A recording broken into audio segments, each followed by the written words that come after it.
All right, imagine this. You are rucking.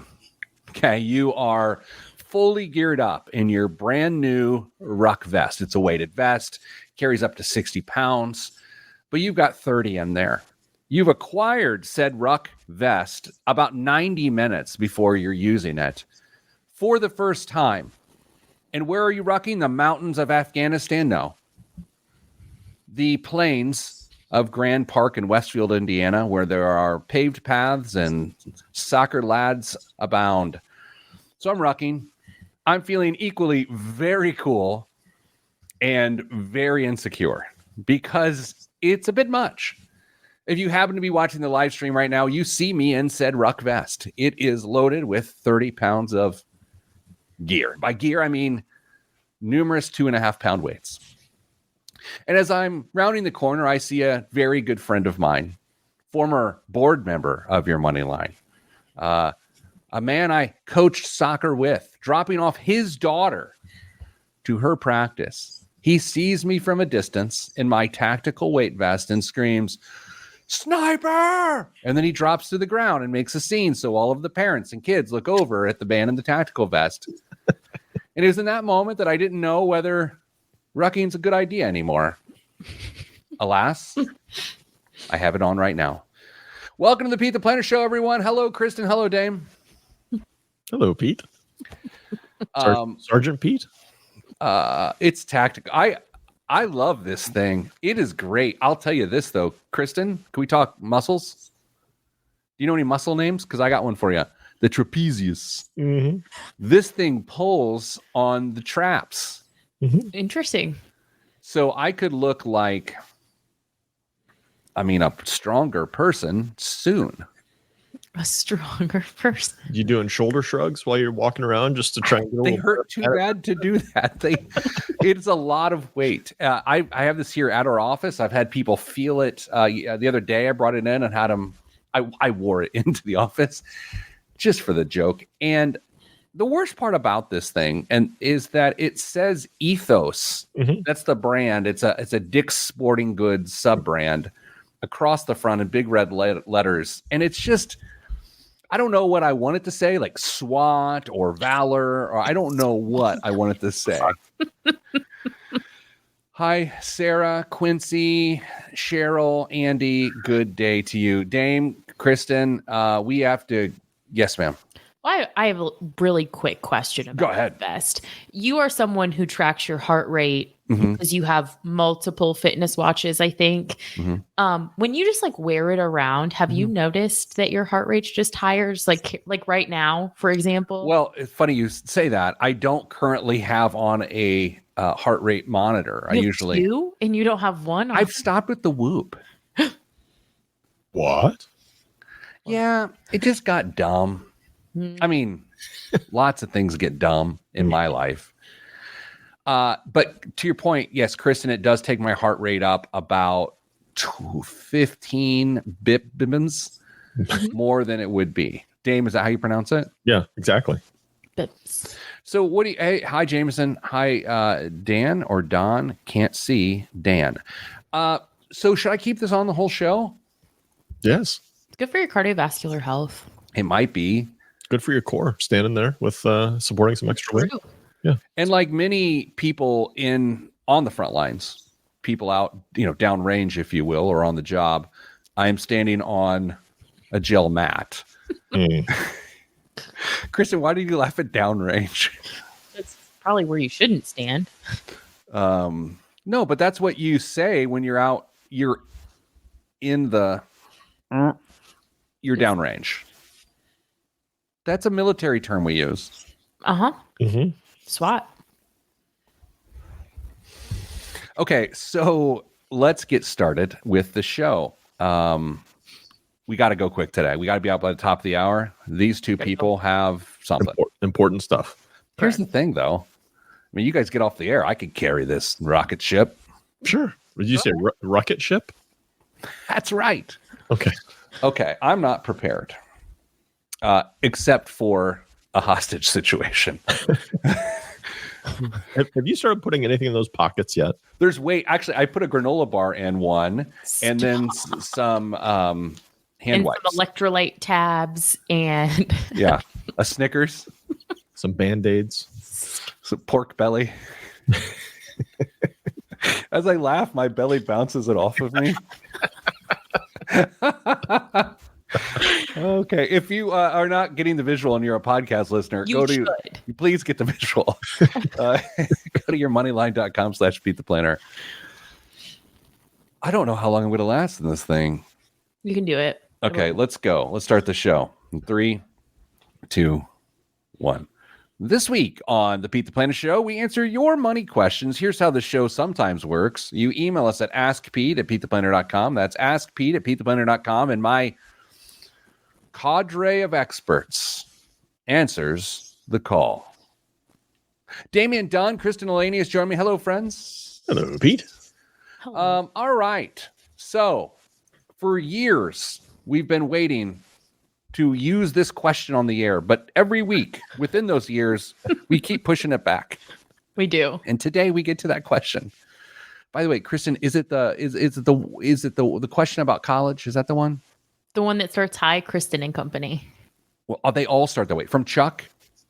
Yeah. Okay, great. Hi, Kristen and Company. Kristen and Co, to be more exact. I have twin girls born in 2013. Dame, how old does that make them? Quick. 11-ish. Could be. I live in Indiana. Kristen, what does that make the person's nickname? I don't know. A Hoosier. Sure. So I've been taking advantage of the 20% tax credit every year. Initially, I just had one combined 529 account for them, but when they were in kindergarten in 2018, I created 529 accounts for each girl. They both started with $20,000 in 2018. And as a little experiment, I invested one girl's contributions in the 2033 target date fund. And I invested her twin sister's contribution in the S&P 500. I've been contributing at least enough to get the max tax credit each year. It was $5,000. Now it's $7,500. This is the best. Time out. Kristen, do you choose which twin you like better and then they get the S&P, or what do you do here? I mean, yeah, apparently this parent has favorites. Fast forward to 2024, they're approaching middle school, and here are the midterm results of my little evil experiment. I added evil. The target date kid has a balance of 73,000, while the S&P 500 kid has a balance of 96,000. Is that cruel that we're laughing so hard at that? Because that's really funny. No. I plan to continue contributing $7,500 a year into the 529s, so we can reach the new max of $1,500 tax credit. Blah blah blah blah blah. I think we may end up with the neighborhood of $200,000 to $250,000 per kid. Still too early to know career plans. They want to be anything from hairstylist to Caitlin Clark proteges. Same. Not the hairstylist part. You do. Do I want to be Caitlin Clark's protege? Or a hairstylist? Sure. And of course, every tween's dream job of a YouTube star, like yours truly. These highest balances have me wondering, should we be cautious about over saving? Dame, I think we capture the essence of it there. Can I just maybe stop? There's more, and it's witty and lovely. So, Chuck, thanks for your question. Dame, this is a situation I think about for myself here. I know my daughter's balance. She got about 3 years left. I don't know what's going to happen. I kind of know where she's going to go. My son, he's got 7 years. Mm-hmm. What do we do? Keep saving. You keep saving, Pete. That's all there is to it. I mean, it's fortunate enough to be able to put some money away for your kids. There's a high likelihood that they're going to spend every dime of that in college costs by the time they get there. And if they don't, well, there's some other options that you can use for that cash in the long run. If you don't necessarily need that money to catch yourself up on other savings goals yourself, whether that's retirement or that's emergency fund or whatever, just keep putting it away. That money is going to get used for education at some point in the future, or a Roth IRA potentially, or take it out and pay a little bit of penalty and tax on it. Do whatever the heck you want with it. But I'm not too worried about over saving in a 529. That's one of the least concerns I have for my financial situation. Kristen, you're a certified financial planner and other things, by the way. Announcement's coming soon.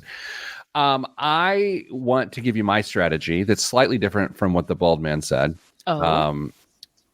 it's much in the line of what the bald man said. But then for me, at some point, I am going to pump the brakes, pee the bees, if you will, and I'm going and I'm going to just divert the new savings into something more versatile, less restrictive.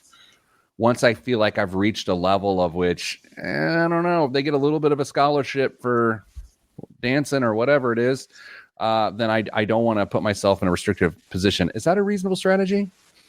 I think it sounds reasonable. For me, when I think about these questions, I come at it from maybe this is really revealing about my personality. I come at it from the worst case scenario perspective. Yeah, I've noticed that. I've noticed some of that. What's the worst case scenario if you stop contributing to the 529 and put the money in another vehicle? So we didn't read some of the like supplementary info, but they're doing well. They can objectively afford to do this. They feel that they should do this. Okay, so to your point, Pete, if they pump the brakes on the 529s and they put the money in an investment account, worst case scenario is, or a brokerage account, they lose the tax credit for Indiana, right? Yeah. I mean, that's my thinking of the downfall of my strategy, that I'll stop maxing out the credit Right. at some point if I do that. So, Dame, what's better, to not max out the credit or have flexibility, or does it feel like 6 one, half dozen the other? I mean, if you're concerned about what happens if they get a scholarship, you can take money out of 529 up to the amount of the scholarship, penalty free.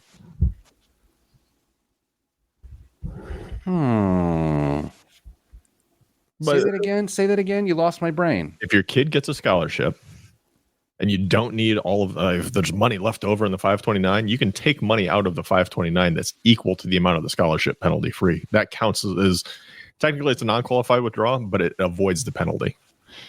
I don't know if I knew that. But The more you know. This is why I don't have a CFP. I just have a PhD. Now, to your point, flexibility is amazing. To be able to put money into a non-qualified account or whatever and spend it on, maybe you need transport. Maybe one of your kids goes off to school a long way away and you need help getting them back and forth for transportation purposes. 529 doesn't cover that. You can use money in a non-qualified account for, just things that are outside of the coverage of a normal 529. So flexibility is great. And of course, it doesn't have to be used for educational purposes either. So I love non-qualified accounts. I think everybody that's doing everything they should already as far as preparing for retirement and education purposes, if they've got a little extra money, non-qualified accounts are a great place to put some cash. But don't overlook the usefulness of a 529. I think they're really, really good for pretty much all things education. Kristen, with 2 minutes left, aren't we all burying the lead here of what your real hot take to this entire situation is? what? Don't what me. What? You know exactly what. What's my hot take? Do you just not think it's a hot take, or do you not remember what the hot take is? Because I want to be things about this one. Yeah, saving for education. If they can objectively afford it, it's different. You've never qualified it that way. I'm pretty sure that just last week I qualified it that way. Who's listening? Not you. Yeah. So, Kristen, one of your perspectives is that part of the issue here is that when tighter than Chuck's situation, when things are just a little tighter than Chuck's or a lot tighter than Chuck's situation, then you should feel no obligation at all to save for college. That's what I believe you wrote in blood on our walls here at the new office. I did, actually. I'm very firm in that stance. But the situation's totally different. They can objectively afford to do this. Seems like they're doing well in other areas and have an opportunity to help their children launch into adulthood from an advantaged place financially. And I don't think there's anything wrong with that. Sure. I can't disagree with your perspective. It's your perspective, right? Like, I think, as you know, Kristen, the cost of education is growing so quickly that a person's career starts in a really rough spot if they don't have student loans under control. But I guess to your point, you've also countered this in the past, and you're right, by saying, great, counsel them to not take on such an expensive education. There it is. And there it is. And then we go to break. Coming up after the break, Kristen's on the TikTok looking at the social media videos, and she found one the other day that has her head spinning. Another hot take? We'll stay tuned and find out. I'm Pete the Planner. This is Kristen and Co. We'll be right back. Jason, I am wearing my Ruck vest, which is a weighted vest, which has my fitness at a 10 out of 30. Do you see why Jeremiah was late? What, I was throwing beans? Running beans. You forgot your phrase already? I thought it was throwing beans. I like throwing beans. Hold on. I need to take this off. I'm sweating. Okay, go. That's ridiculous. My left armpit, there's beaded sweat. That's enough. Go take it off. Just stop your train of thought. Go take it off. Because Rick swings. Hey, Rick, look at my vest. Hey, buddy. Hey, Rook. Big Rook. Hey, pal. Hey, buddy. You get me? I love how Dame just parented his dad. yeah, well, I mean, so you reach that Speaking of point. You reach that point in your life where you end up parenting your parents. Yeah. I feel like the next time I'm rucking while my son's at soccer training and there's all these parents around in their athleisure, my hope is someone goes, officer, and like tries to, ask me to save a cat or something, or, an AKC prized dog. All right, let me take this off. I got to take my headphones off. You guys entertain people. Yeah. Dame, do you want to tell the people anything about this week? No, you're gonna have to be a little bit less mysterious. That 30 years ago yesterday was a really big day. No, I'm still not following you. Sorry, I'm 47. I was trying to lie for you. Yeah, I had a birthday, everybody. Kristen. Oh, yeah. Yeah, Kristen was trying to say that I was only 30, which nobody in their right mind would believe if they're watching a live stream and probably listening based on a lot of my comments. Well, So, that's true. I mean, no, yeah, I had a birthday this week. Okay. Dame, my birthday wishes to you were saying, son, when I first looked into your eyes when you were born, someday I imagined that you'd know Krav Maga and live stream from a barn. Shop. And both those things have come true, and I'm very proud of you. Knocking it out of the park. Thanks, Dad. You're welcome. Couldn't have done it without your 529. Do you guys think I should get some Velcro patches for the Ruck Fest? I will absolutely send you some morale patches if you want some. What are their... Morale patches? Google morale patches. Man, I learn something from you guys every week. Have you never been to a Mission barbecue? No, I've been to the Wheeler Mission downtown Indianapolis. Sure. Yeah, I want to. How about? Can I get like a Punisher? Sure. You can if you want. I mean, people will roll their eyes looking at you. But Is there anything less on brand for me than having a Punisher patch on a? don't tread on me. Are they? Do they sell ones that say "Tread on me"? I'm a weakling because I'll wear it. They might. Tread all you like. Just wipe your feet first. I don't think that would sell many. What do they call it? Valor patches? Morale. All patches. Oh boy, I conflated those two. Let's get started in 3, 2, 1. Back on the Pete the Planner show. Kristen, you spend hours and hours and hours on social media, wasting away your life and the good breath that the Lord gave you, being entertained by influencers and ne'er-do-wells. And recently you said to me, man, I disagreed with one of these people giving unsolicited opinions, and I want to talk about it on this here media platform. And it's with that, I toss it to you. Oh my, what a setup, Pete. Thank you for that. So I saw this take from a financial planner who, without any additional context, said everyone should have a financial planner. And I hate that. Oh, H word. In my house, you would have a timeout with the H word. Oh, That's fine.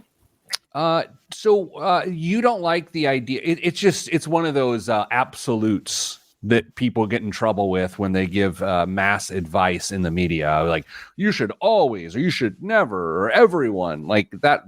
is it just simply based on that? Is that your disagreement? It's based in that. It's rooted in, without giving additional context about this particular person, I think it's a pretty privileged statement based on some other things that they talk about and that I've seen. And I just think that it makes, while I don't disagree with the sentiment of everyone should be better and more informed about their financial life and their financial decision making, that doesn't make the industry more approachable when you make comments like that. And in the work that we do each and every day, we know that conversations about money in general need to be more approachable. Who just took a screenshot of Dave, what's happening? Did you hear that? everyone heard that. Oh, there you go. Yeah. I took a- What exactly are you? Oh, you're sharing the image to our Slack channel. You being bored. Wait, Dave, Kristen's giving this unbelievable point of, and then you're you're sending me donut patches for my vest. It was worth it. Kristen likes it. She laughed out loud. So take that. Oh boy. So let me make a suggestion, or I don't know. Let me see if this hits different. Everyone should have access to a financial. I can't figure out the right word to put there. Financial planner is too strong, but a financial, I don't know, guru is not right. Not coach. Not Professional. professional. Would you feel better if it went that way? But that's a totally different, you're saying everyone should have access. And that's like the conversation we had a couple weeks ago about like, should everyone be able to objectively afford to buy a home? Oh my word. And we're talking about two totally different things. Is like, should people be able to do this? Should they be able to be financially well? Of course they should, but that's not the reality that we live in. And by making these statements, you make it even harder for the people who are currently not participating in this space. I have a thought. Yeah. Defend it. Let's. I actually agree with Kristen here. Oh. Let's go to an example, as some people call it. If this was parenthetical, it would say E period G period. Okay. Okay. What? No? Anyway, Proceed. you've got a single parent. Okay. You got this dude. His name is Steven. I don't know. I just went with it with a V, not a PH, because that's a little too lofty here. Traditional. Yeah. Steven is been through a relationship transition, divorce. He's got 3 kids. He's the primary caregiver. Makes $44,000 a year. Okay. He's got a car loan. He's got some debt from the marriage. And he's literally living paycheck to paycheck. Steven does not need to employ a financial planner at all. Correct. At all. And the idea that a financial planner says Steven needs a financial planner is absurd. It is absurd. You could even argue that even if he could afford it, which breaks the whole thing, he shouldn't have a financial planner. He doesn't need a financial planner. He needs personal finance help. But a financial planner doesn't do that, generally speaking. They're there generally for things like contingency planning. So yeah, Steven would arguably need life insurance and disability to take care of his 3 little girls and the guinea pig and the spider monkey that live in the 600 square foot apartment. He would need those sorts of things. But then the other side of that is it's about wealth management and about making plans work out. Steven, in this example, would not need that. So I think the idea that everyone needs a financial planner is A, self-serving, B, incredibly myopic, and C, completely wrong. Is there any chance that the person who made the social media post, Kristen, was not clear on the roles and duties of a financial planner? Not even a little. That's funny. Not even a little bit. And what I find most ironic about that statement is the scenario that Pete just put together for us with a person who doesn't have investable assets. This particular individual would not take them on as a client anyway. So you're saying, yeah, seek out financial planning, but not from me. Somebody else needs to help you. That's what grinds my Boy, gears. we just got to one of my biggest beefs, and I'm not talking about the 96er. I'm talking about when we're like, hey, come work with me if you've got the right amount of money. Right. Like, I get it. I know math. I get it. But that has, since the time I was in the industry and I was managing people's money, that has always bothered me. And I've gotten better at understanding it and accepting it. But that's a rough one for me, Dame, especially for someone preaching financial planning for everyone. Great. Then take a $10 minimum client. Minimums are a sticky subject for a lot of folks who see the financial planning or financial industry the way we do. However, I understand why advisors do it. I understand why they try and shape their business in a certain way. If you're any good at it, there's plenty of people out there to try and make that work. So you can get away with it. However, you are, and this is actually how Pete, you and I got to know each other, is because I was super frustrated with the world that is the financial planning industry, how a bunch of people in a very large segment of America are essentially ignored because they don't have access to funds yet that could be investable by a financial advisor. So I get it. I'm not here to disparage financial advisors on how they choose to run their own business, but there is a large group of people that don't have access to qualified professionals because they're not there yet. I'm trying to couch this correctly here. I gave an interview within the last 6 months to a publication about my regrets professionally. Okay. And I will say, number one, without a doubt, is how I marginalized and trivialized people's challenges by giving big, bold advice that doesn't apply to everybody. I regret it. I mean, I 100% regret it because in this line of work, to hold people's attention, you got to say spicy things. It's why people listen to sports radio. It's why arguably people listen to political talk radio. But personal finance should not be filled with hot takes because there's more at stake. No one's mental health is suffering greatly over, the local sports team losing. And so you have a hot take about the running back. But when you get on the air or you hit on social media and you say things like, if you're not doing this, you're doing it wrong. It's just not that simple. And if it were that simple, the problem wouldn't exist. So it's with that, I'm going to calm down. I'm going to have some chamomile tea, maybe put on some lavender lotion on my wrists, and we'll take a break. Kristen, don't give me a look. I don't even know what that means myself. I'm Pete the Planner. This is getting weird, but if you've listened to the show, there's more of that after the break. I don't know what that means. I was going, and then I stopped. Have we talked about the spicy wing thing I did last night on the air yet?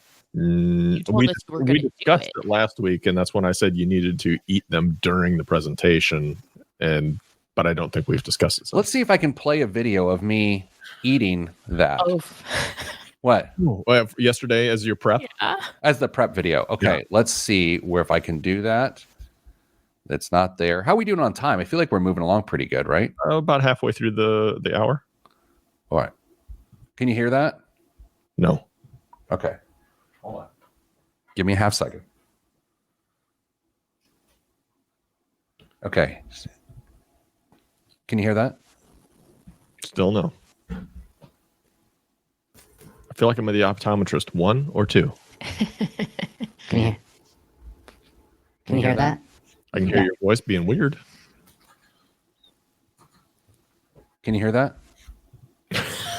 No. Okay, never mind. How'd that work? Well, wonderful. Now I can't hear you. What? Testing 1, 2. No, he's not serious. No, Okay, am I back? You've always been here. I can hear you. Okay.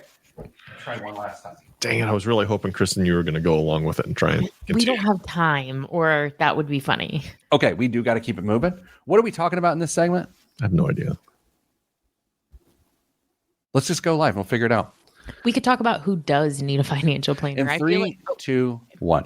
Back on the Pete the Planner Show, the show you come to find out who does need a financial planner. Kristen Elanius, Damian Dunn, and Peter Dunn. Relation? None. Maybe. What? Why are you disclaiming me as a relative, Dame? It's just part. It's who I am now, Pete. You've disclaimed me for so long that I'm not going to even try anymore to let people know how we're related. All right, Kristen, before the break, we talked about the idea that not everyone needs a financial planner. Not everyone does.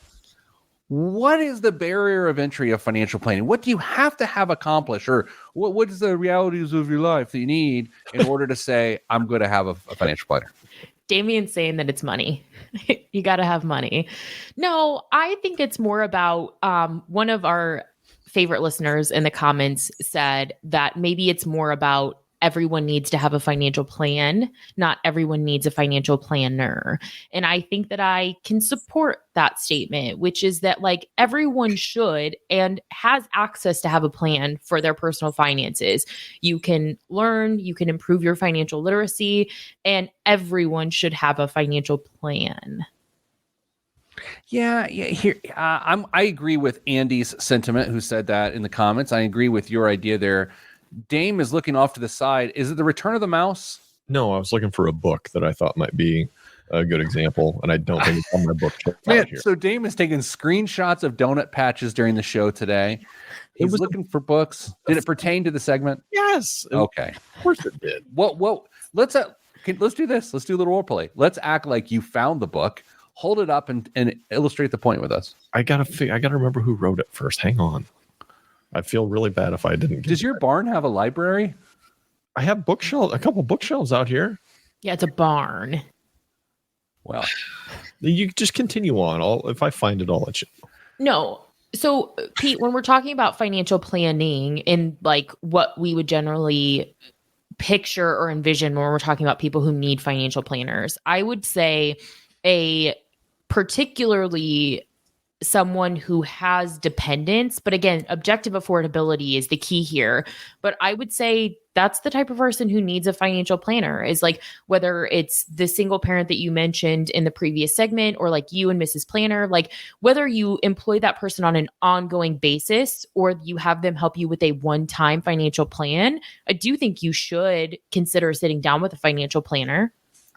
okay. So I think we also, and someone may have said it already, is you get into the semantics of titles with this. Mhm. Yeah. Like a financial planner is an actual pretty specific thing, and a lot of people inappropriately use that phrase and or title for their own purposes.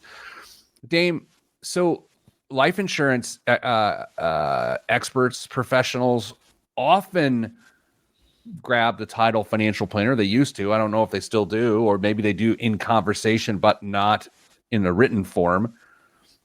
People need life insurance before they need a financial planner. So they might go to a air quote financial planner to get that life insurance. Is that a reasonable example? Yeah, I mean, it is an example of checking a box on a financially stable life. Not entirely sure that person qualifies as a financial planner. They might, but they might not. At the same time, they are helping you fulfill one slice of that pie. As we've talked on the show, I don't know how many times, Pete, that term is thrown around way too cavalierly than what I would prefer. So people call themselves financial planners. It's not going to be regulated anytime soon. So if you're working with a financial professional, know exactly what role they're going to play in your life and just use them for that.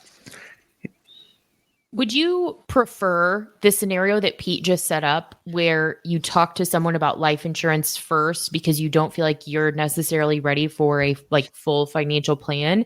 I actually would prefer the inverse. Like, even if you're not sure you're totally ready to have a financial planner, tell you how much life insurance you need and then to seek out an individual for a specific type of policy, not go to the insurance agent to ask about the insurance directly. Does that make sense? Are we talking ideally? I mean that'd be wonderful if that's how it worked, but we just got done saying how hard it's going to be for a big group of people to get in front of a qualified financial planner in order to find that out. So I would much rather somebody get what they think is appropriate, or at least what a life insurance needs worksheet tells them is appropriate. And then if they can back it off or add to it, supplement to it after they finally get a chance to talk to a financial planner, great. But I'm not going to have them sit around and wait to get coverage just because they don't qualify to sit down with a planner.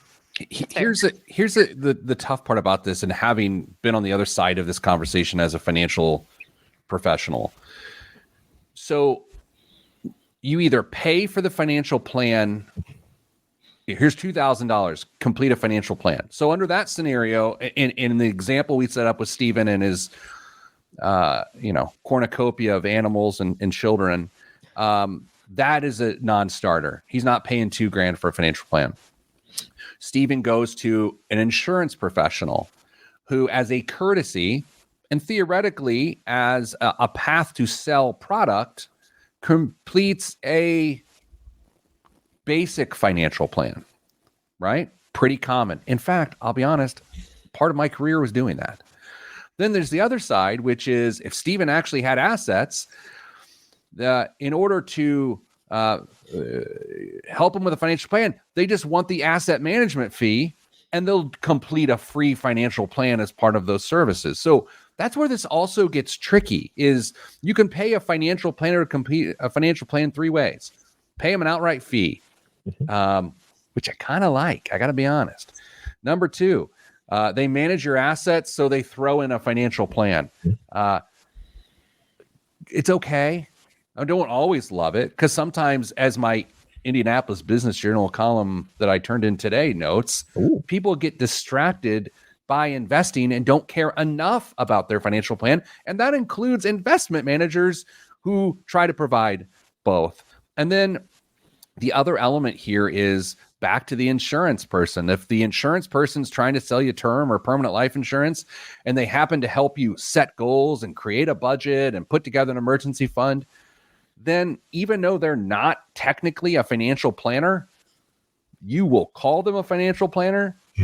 And that still doesn't satisfy Kristen's social media person's hot take about everyone needs a financial planner, because what that person meant was everyone needs a high-end financial planner like him, who would also be unwilling to work with people who have no money. Do we want to try and identify like the very person? Yeah, go ahead. Name their name. I'm not going to do that, at least on air. Do we want to identify the very core pieces of what a basic financial plan looks like? Like if somebody's going to try and figure this out for themselves, what needs to be addressed? Well, before you do that, let's decide who does it, because I wrote it in a column and I have it right here today. Or what's probably a better idea is if the 2 certified financial planners on our show probably give the list. What do the people want? Do they want my cockeyed view of financial planning, or do they want these 2 professionals? Yeah, yours. And then Kristen and I can weigh in on whether or not you got it right. He already turned the column in. I know, it's great. This is the best show. Okay. Ready? Yes. Can we just go thumbs up, thumbs down? Sure. Yes. Set goals. Thumbs up. Okay. Dame, it is still a radio show, so you're going to have to verbally thumbs up. Okay. And Kristen will answer first. Create a budget. This is what a financial planner should be doing? This is part of a financial plan. Basic financial plan. In practice, thumbs down. Okay, Dame? I love the concept. Thumbs up for the concept. In practice, maybe not for a financial plan. I'm right in the middle. We've got 40 seconds left, so tighten up your answers. Okay. Build an emergency fund. Thumbs up. Thumbs down. Keep it going. Tighten up your answers. Come on. Reduce debt. Thumbs down. Thumbs up. Get insurance. Thumbs up. Save for retirement. Thumbs up. Consider tax planning. Thumbs up. Thumbs up. Create an estate plan. Thumbs up. Thumbs up. Man, I don't know about you guys, but it seems like Kristen does not want to work with people without money. I mean, that's my takeaway. Yeah, I think you're right. That was fun. Speaking of fun, let's come back with the biggest waste of money of the week. I kind of like this one. It's next on the Pete the Planner show. 2 seconds over. Less Mellencamp for the people. You guys haven't said that in a long time. What? Yeah, that's true. We haven't. I like it though. Okay, hold on. Let's keep it rolling. We're doing good on time here. Okay. Oh, I was going to talk that social media post. I actually named the show on the live stream today that we're going to talk about should you invest in social media. Oh. Oh. How about this? Hey, if you're here today because I said in the comments, today we're going to talk about should you invest in social media. Sorry. We're not going to talk about that. But I hope you enjoy the show. Sorry. Okay. Dame went away and he's back. Right. I hit the wrong button. I tried to mute so I could juice some ice real quick. Hit the camera button. Sorry. Can we be in a moment of honesty and trust here for a moment? Probably not. My left eye is sort of pulsing, and I think it's from the sedentary workout I had a few minutes ago. Mm-hmm. Like, I think it's pumping out. It's like it's burning calories. It's just like, you're going to be fit. I feel like my core's tightening, and so my eye's pulsing. Is that a thing? Absolutely. Kristen? Yeah. Hey, Pete, I have an extra registration for tomorrow's half marathon. You could wear your vest and do the half as a ruck. I would take you up on that. Unfortunately, I'm driving 3 hours for a youth soccer game. All right, let's get started. Don't get Kristen started on that. She'll get very upset. That's true. I'm very upset. Yeah. Okay, here we go. In 3, 2, 1. This week's biggest waste of money of the week right here on the Pete the Planner show is the King Kennedy Bespoke Reclaimed Rug Duffel Bag. As items that go underfoot, rugs naturally take a lot of abuse. That makes them ideal as a building block for luggage like King Kennedy's duffel bag. Time out. Granted. I kind of love that copy. Really? Yeah, let me do it again. I'll do less affect. Okay. It's really good. As items that go underfoot, rugs naturally take a lot of abuse. That makes them ideal as a building block for luggage like King Kennedy's duffel bag. I think it's good copy. Okay. It's crafted from antique Caucasian rugs. What?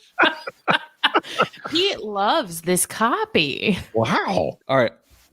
Time out. I rescind my copy comments. From antique Caucasian rugs.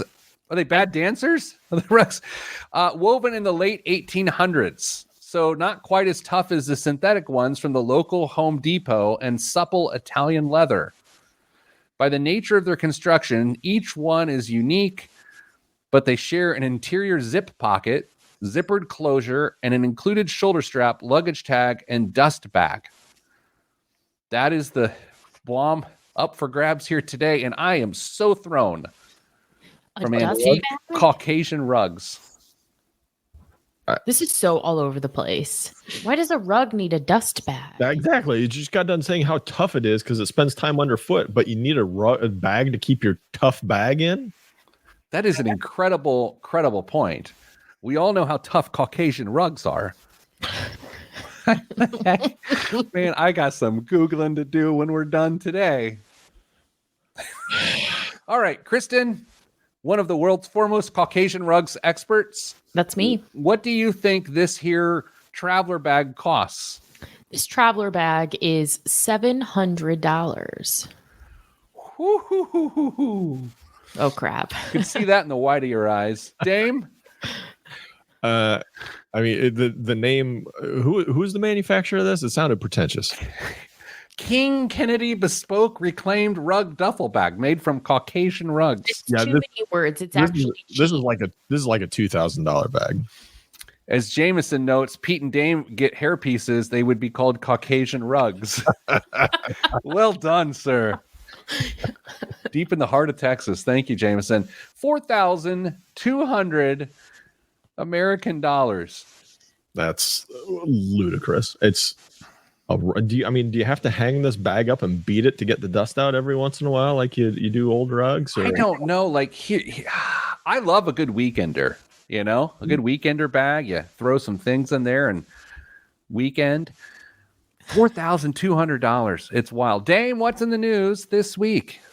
In a special report on the booming U.S. economy, The Economist revealed some eye-popping statistics that show how, since the 1990s, America has Katie Ledecky'd the field when it comes to economic performance. In 1990, the U.S. accounted for 40% of the GDP of the G7 group of wealthy countries. Today, it makes up roughly half. Economic output in the U.S. per person is 40% higher than in Western Europe and Canada, and 60% higher than in Japan. Average wages in Mississippi, the poorest state in the U.S., are higher than the average wages in Germany, Canada, and Britain. What is the American economy's secret sauce? According to The Economist, factors include its large consumer market, tech innovation, the world's most sophisticated financial markets, and a deep labor pool coming from its first-rate universities. I have such a hot political take I want to share right now, but I am choosing not to. Okay. USA. It's so hot. Like after the show, if you guys had time, I'd bring it up to you and we'd probably argue about it a little bit. Yeah, I think we will, because we're going to wrap this up in about, I'll let people draw their own conclusions, but I just want to point out a deep labor pool from universities. There's a deep labor pool that is contributing to very nice GDP that are not from universities. Correct. You know what I mean? Like, yes. Read into that however you like.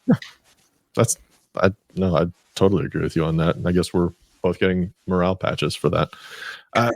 Pantone's muted peach fuzz is getting blown off the color sample wall because gold is so back, baby. The precious metal touched another record high this week. And experts say the rally could continue, potentially passing. Pete, do you know what gold is an ounce right now? I mean, it's just, like 1/16 of a pound. Yeah. How much per dollars per ounce are we? 3,200? I don't know. $2,800 an ounce. Could potentially pass $2,800 an ounce in the weeks leading up to the presidential election. Why? Well, along with consuming zebra cakes, people tend to buy gold when things feel uncertain. Despite the Fed's quelling recession fears and reports that the U.S. economy is doing great, there's still a lot of dubiety. The tumultuous presidential election, lingering concerns about inflation, rising geopolitical tensions in Ukraine and the Middle East. Oh my. Through all that, gold's up nearly 31% this year. Speaking of, let's go through and rank our favorite Little Debbie snack cakes. Ooh. I have a hard time figuring out which is Hostess sometimes and which is Little Debbie. So, let this body, this temple, help you with that. This is something of interest to Pete. Number one, Nutty Bars. I mean, it's just okay. Kristen, what's your number one Little Debbie selection? A zebra cake for sure. Those are delicious. Dame, number one? Double-decker oatmeal cream pie.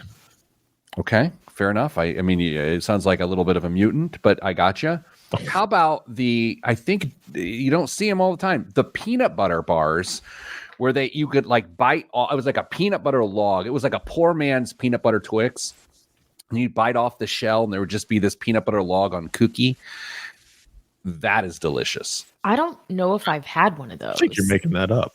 No. With all your mid-show Googling, look it up, Billy.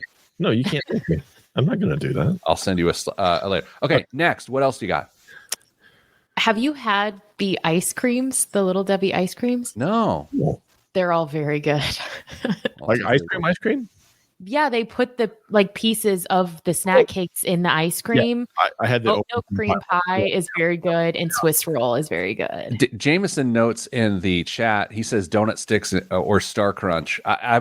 Jameson, you contributed so much to the show, not only today but over the years. The Star Crunch take is awful.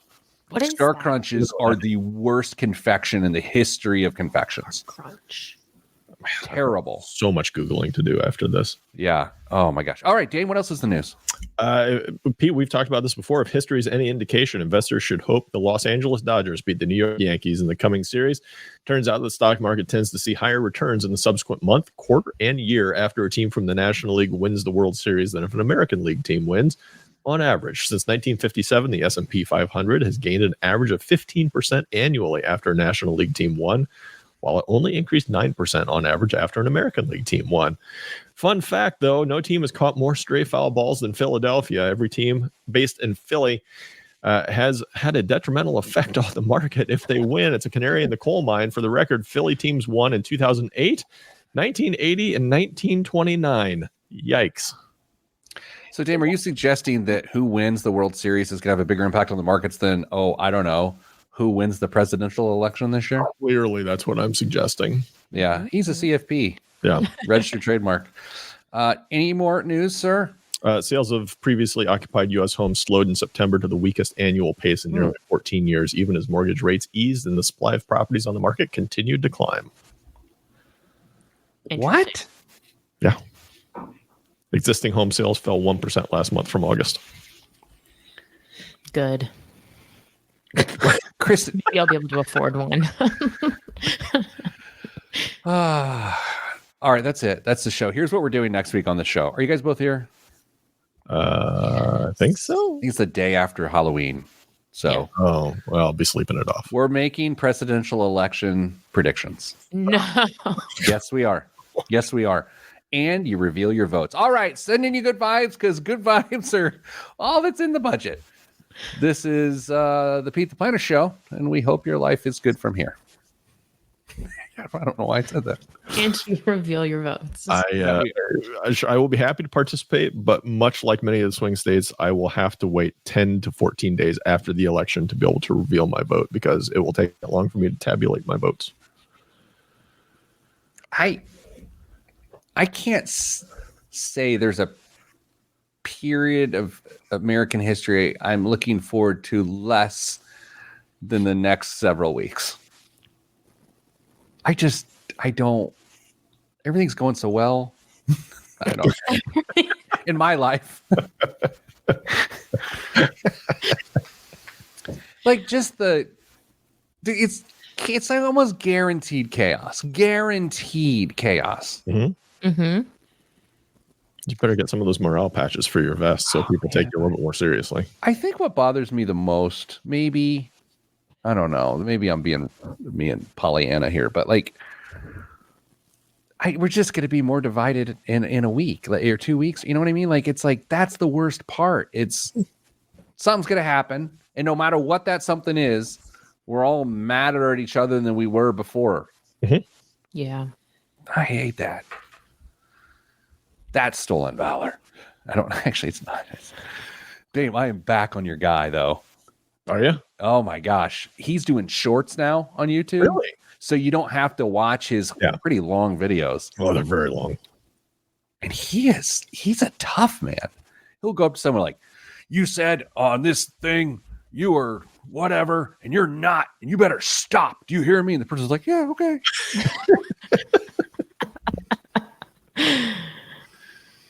He's the best.